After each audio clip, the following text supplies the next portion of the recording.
Okay, I'm gonna kind of go through the moose meat butchering process here. We got a we don't have any quarters right here at the moment, but I got a big bag of meat that, you know, from the moose kill, and we'll go process some of that, and I'll show you the grinder, and you know, and how we get it ready for the grinder, and mix the fat in and all that sort of stuff. Anyway, we'll just go through some stuff. Maybe it'll be interesting how you know, after all these years, we got this set up to do moose meat.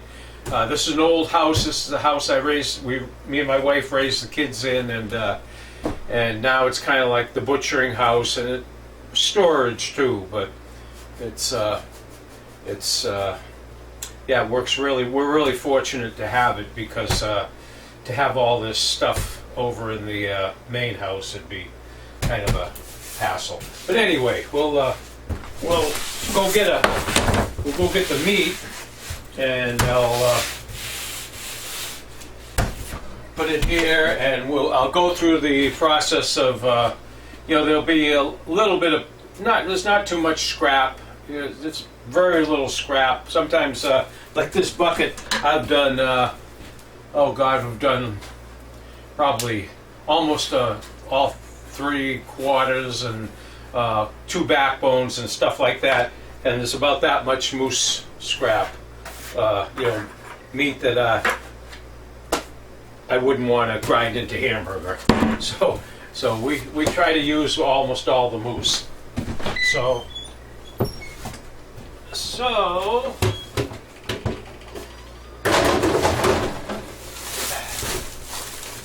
yeah, that bag's, that's a heavy bag. So as we were butchering the moose out in the field, all the scrap that would come off, like the belly meat and some of the rib stuff, and the moose. My son shot the moose, shot it way back, and had to be packed out a good long ways, and so we removed a lot of the meat from the bones. So yeah. Anyway, yeah.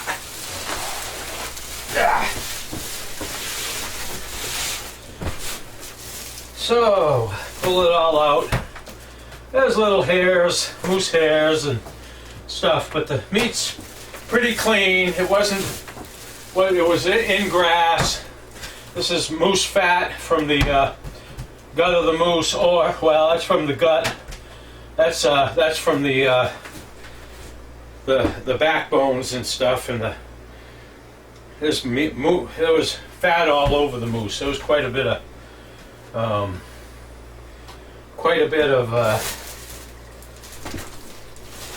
fat on this guy, even though it was pretty late in the season. The weather has been so warm this year that they haven't been going into the mating rut that long, so they haven't been burning off the normal fat. There's a big bunch of fat on top of, you know, nice. I think that's off the backbone. Talking about, you know, this meat would normally have been on the bone, and you'd bring the bone home, but we didn't have that option. We had to lighten the load up as much as we could to get them out in a reasonable amount of time. Yeah, it's but basically it's really clean meat. All right, so this whole bag's just full of. Yeah, I'll go through it later. I'll get the meat out of here, and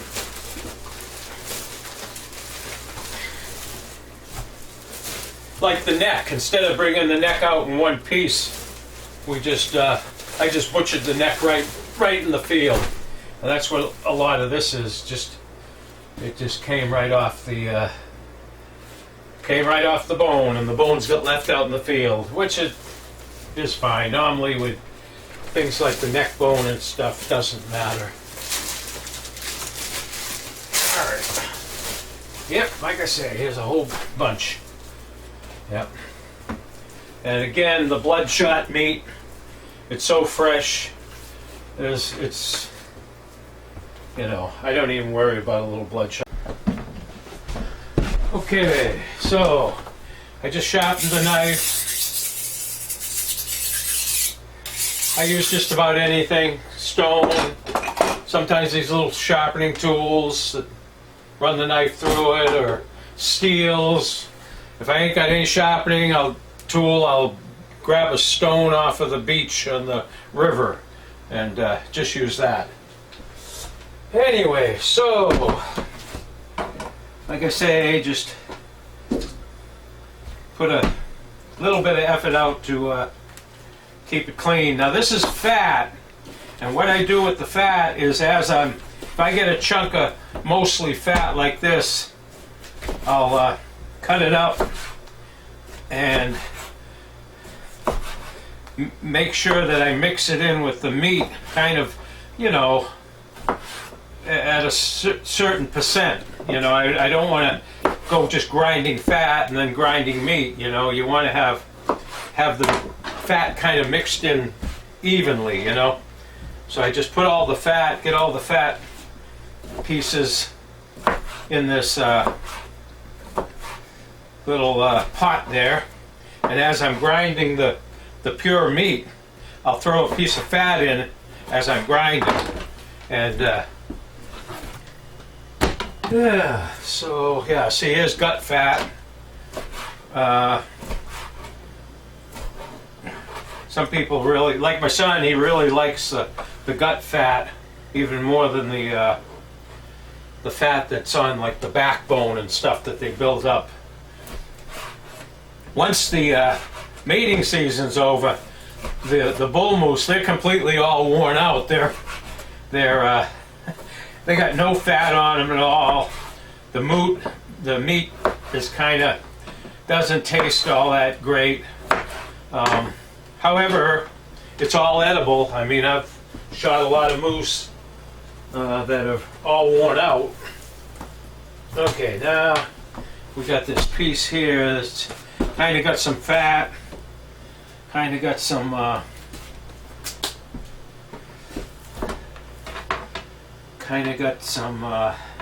lot of meat on it too. And all the gristle stuff in there grinds right up. I don't try to take that out. Some of it on the there is some stuff on the backbone. It's really tough. You can almost break a grinder blade. Now see, we're getting into fat there. You can almost break a grinder blade with some of that gristle on the backbone, or tendons, or whatever it is. And but yeah, all this stuff, this gristle here, grinds right up.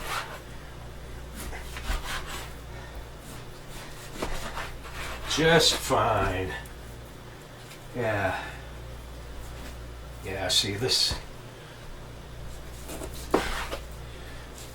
Sometimes I throw in a piece, I won't bother taking that fat off, it's not that much. But as I'm going along, if I notice it's got a bunch of fat on it, I won't throw a piece of fat in, that's all. Just common sense. So, there's a little pile of meat. Let me just, you know, and you can, the grinder will grind bigger pieces than this, but it's just the way I got this thing set up is, I try not to have the belt too tight. I have it so it'll slip if I put in, you know, too much gristle and stuff, and that way, you know, it doesn't do things like break the grinder blade and stuff like that. Or it just doesn't come to an abrupt stop. It just kind of starts to slow down, and I just help it along with my hand. But anyway, I'll just grind a little bit of this, and because that's how I'm going to grind all that. and we'll show you the grinding process.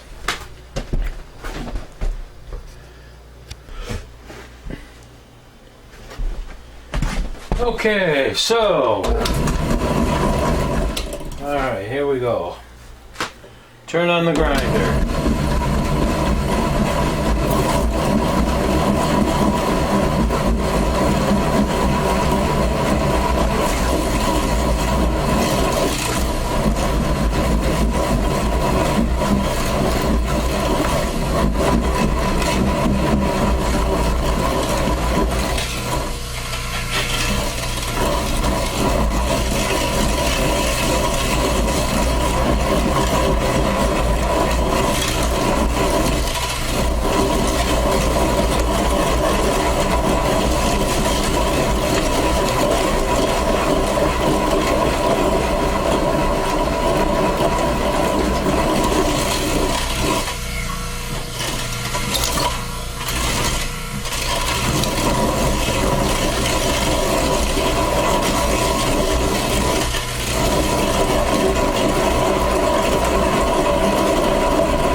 Okay, and that's normally I'd keep grinding. What I do is I got this container over here, and I'll big Rubbermaid container, and I'll dump it in there, and we'll fill up a whole Rubbermaid full of meat, and then I'll package it, you know. But for the video here, we're just gonna stop grinding meat right now. You can see how it works. I think the belt could be a little tighter. It's slipping a little too much. I like it to slip. I don't like it when it, you know, just jams up and just, you know, it's pretty, I like it when the belt slips a little bit, and then I can just help it along. But yeah, so that's grinding. All right, so we'll set up for doing some packaging. Okay, now here's the packaging. Putting hamburger into these things. Alright, so get a bunch of hamburger.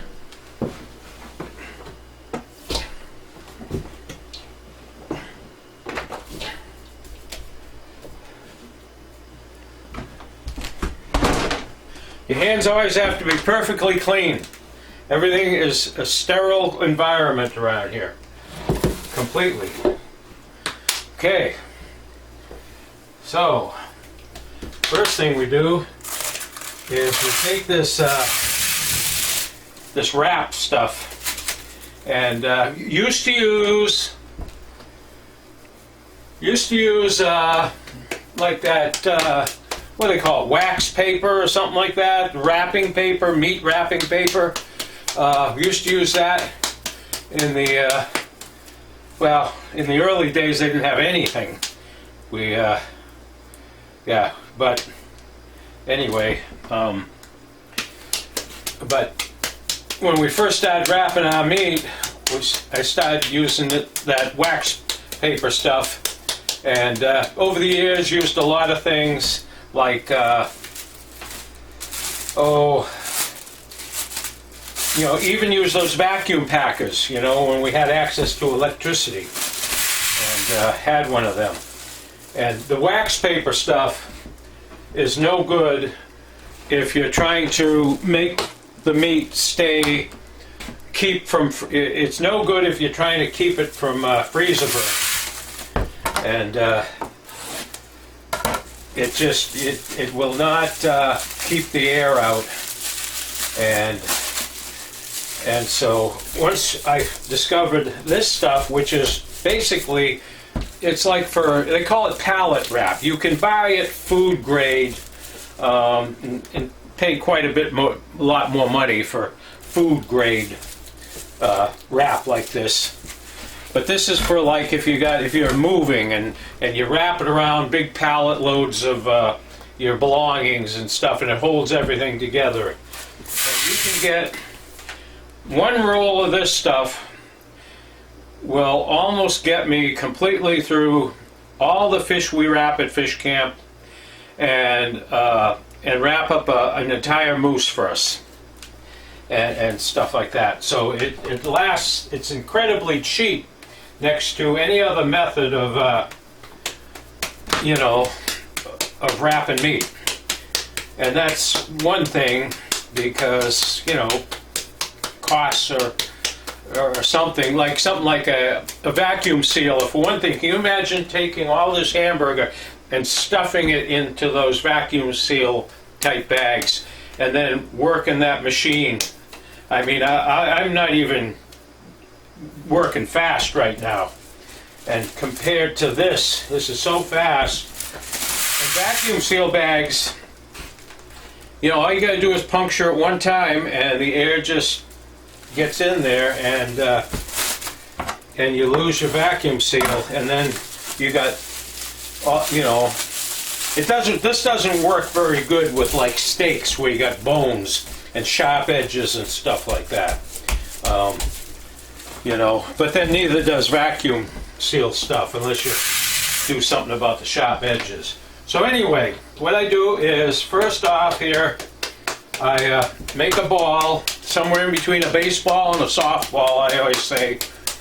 And depending on your family, like, you know, something like that would make 2 really good sized hamburgers, really big ones, and stuff like that. So just depends on how you like your meat as far as size. But so I get it real tight so that there's no air and cracks in the meat. So you get all the air out of it and have a nice smooth surface. And then you lay it on the stuff like that and roll it a couple of times. Back it up, roll it a couple more. Cut up a little higher like that, so there's a little flap there, which is going to help seal. And then this is really important. You want to just roll that over that, so you're getting as much air as you can out of that. Then you take the other side and you do the same to that, and you kind of pull them together, and you flip this over it, and then you take that little bit there, and what happens is, and then you push on it real hard and just crush it. And what it is like a ball as opposed to like a cube or whatever this is. A ball has the least surface area of any shape, and if you press it like this, your taking a certain amount of surface area of this thing and you're pushing the meat against it so it's just sealed really tight. And you just put it on that, like that, and it's going to go one more step into the freezer. And if it freezes like that, even though that's not taped or anything, that stuff sticks together and it just forms a seal. And I've had no trouble over many, many years, most of my life, with any kind of freezer burning in these packages. I've had this stuff last 2 years in a freezer, and you pull it out and there's no freezer burn on it at all. And so I'll just do like one more here. You know, like I say, you know, you don't want to do it like that. It's got all sorts of air spots, you know. Just kind of push the air out of it, get that surface kind of sealed up. Once you got like that, put it down there, roll it a couple of times.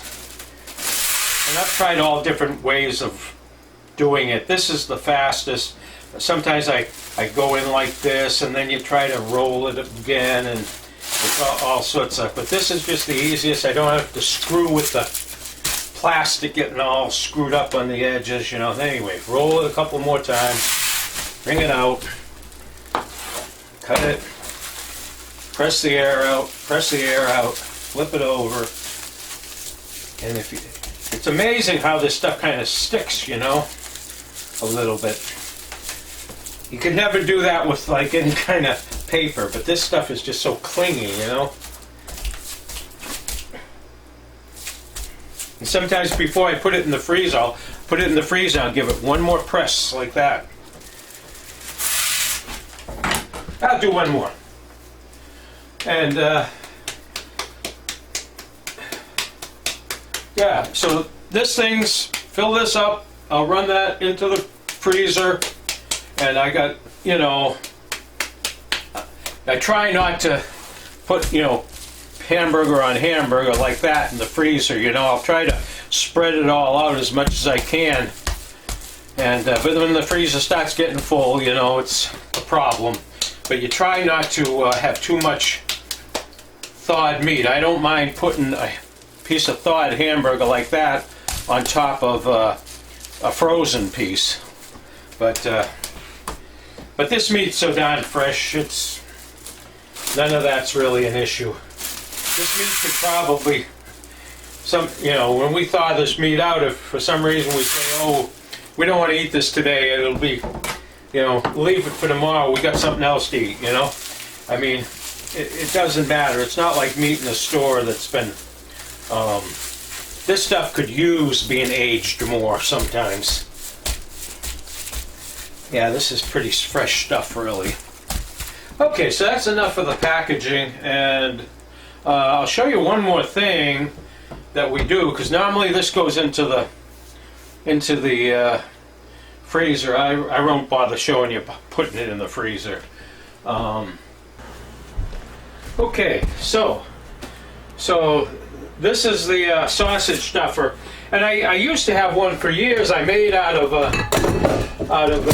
wood, and this is a windshield wiper motor out of a car, and then I got all these gears here out of an outboard motor attached to a piece of all thread, and it was electrically it would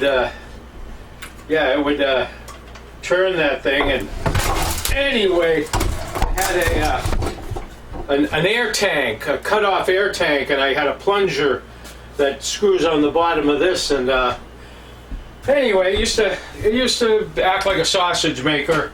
But then a friend of mine was leaving town and had his nice store-bought one here, and it's pretty nice. It's pretty easy. It's hand crank. It's not electric, but anyway. So anyway, what I do is yeah, we can make sausage. But I don't make sausage too much, but a lot of times what I'll do is, instead of making dry meat the traditional way where you have something like, you know, a bunch of strings in your house and you cut meat and you drape it over the strings or poles or something like that, much like you do fish strips at fish camp. Um, uh, it's just faster to grind up hamburger, and I'll show you the rack.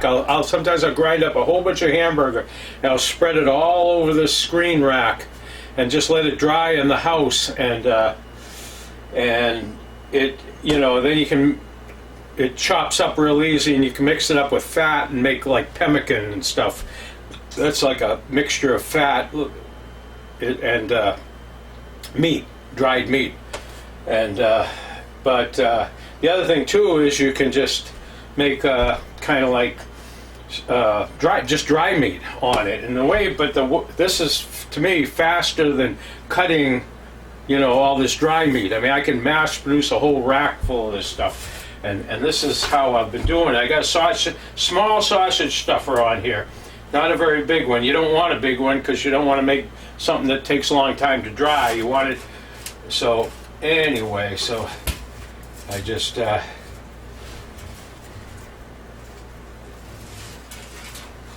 and just put a whole bunch of these on a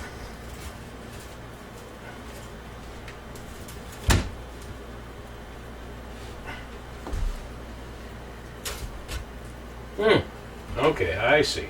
There was a bunch of fat in there for some reason. So anyway, you just put a bunch of these on the thing, and kind of crazy.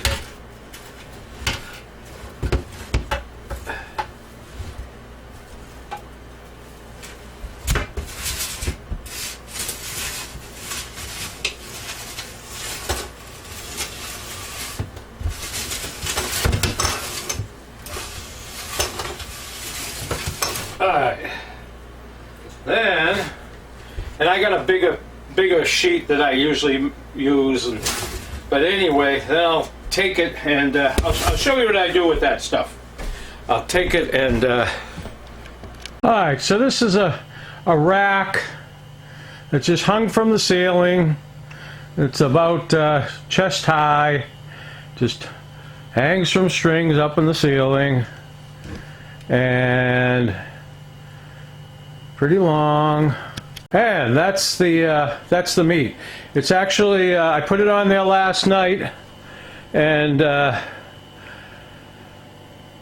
it's already starting to dry. It's getting to the point where, I mean, it's drying faster than it's going to sour, and like I said, this meat's so fresh it doesn't matter anyway if it aged a little. But it's yeah, it's just going to dry up, and I do you know, depending on what you want, I got some, you know, this is just some steak, whatever, you know, and I'll sprinkle a little of that on it after I get them laid out. I'll just sprinkle it on top of them, and you could mix it in with the hamburger too. I've done that before. I'm just experimenting with different spices. So anyway, that's one of the end results there. And here is what it's like outside this time of year. It's just, we just got going on the month of October, and leaves are all off the trees, and the ground was frozen tonight, last night, and probably gonna freeze again tonight. And this is my one sled dog left because of the fish crash on the Yukon, the king salmon fish crash, and the fall chum crash too. I mean, all fishing was closed now for this is what, the third year in a row, and nobody's been able to feed their dog team. So as you can see, I have no dogs. All the dog houses are all empty. I kind of keep the dog yard going because me and my son's trying to keep his six sled dogs, and I have one dog left, my lead dog, and yeah, it's just can't afford to be spending household money on feeding dogs, and it's way too expensive out here to get commercial dog food out here. Anyway, so Kind of right in the middle of there. That's a potato garden we have. We got all the potatoes we need for the winter, and yeah, this is what it's like. And my boat trailer there, and another trailer there, and American flag, and this is the house. This is a house. This cost, this is an old FAA, Federal Aviation Administration house, and they were closing down and going to demolish all these things, so they put them up for bid. And $35 entry fee and a $100 I bid on this house and another one. I got both houses, and because nobody was bidding on them, nobody wanted the work of moving them, but it took me about a month, but I was able to get skid logs underneath the thing and drag it up here with 2 cats, and right down the road there. That's the beginning of the road, and drug it right into this spot here. And it's been our house, raised the kids in it and everything for years. So yeah, and there's the house. We got spring water running those washing machines there under that little roof thing there, and old washing machines that I find and fix up, and we got spring water from a spring on the hillside behind us, and that's my shop in the middle, and then that's the building we just came from with the all the grinding stuff in it, and that's about it. Alrighty. Alright, I think this might be the end of the video, so you everybody take care.